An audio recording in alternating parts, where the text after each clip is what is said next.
This one is a bit instructive, but at the same time, it is littered with errors in both games, like many of the games played in this yearly Super Blitz Arena.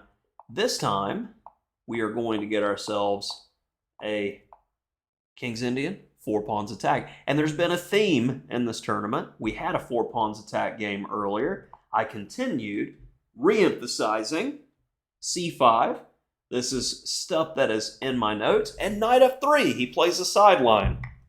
Now, the great thing about this is I know I'm already better with black. Now, let's see how well I managed preparation here. I remembered this Sicilian-esque position, and then I had a terrible hallucination here. Let me go ahead and turn on the engine for the folks at home. Now, I knew it was something to g4. It's actually bishop to g4, which does well here.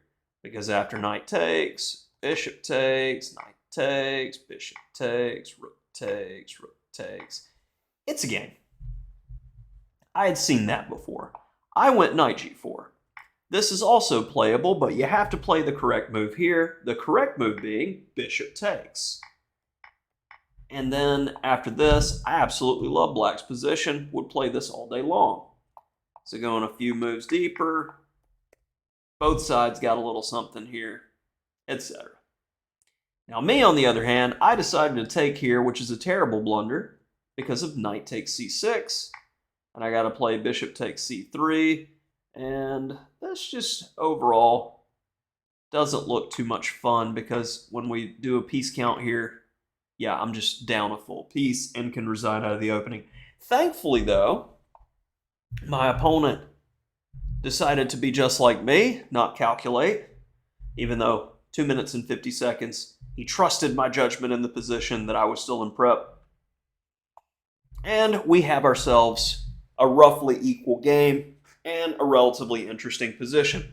So let's continue from here. Castles.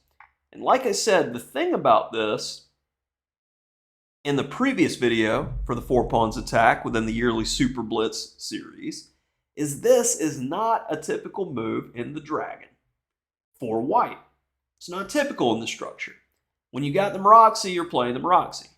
When you got f4 and e4, you're playing differently. When you got all three, you're going to have some weaknesses somewhere. Here, my main claim to fame is the bishop pair. So I finally got one right when it comes to the engine. e5. Keep the bishop pair. Keep that advantage. I don't care about the a-pawn. I want play. Now my opponent, rook takes f4. Let's go ahead and pressure the c-pawn. And here, I should probably just trap the bishop. You know, that would have been a good idea.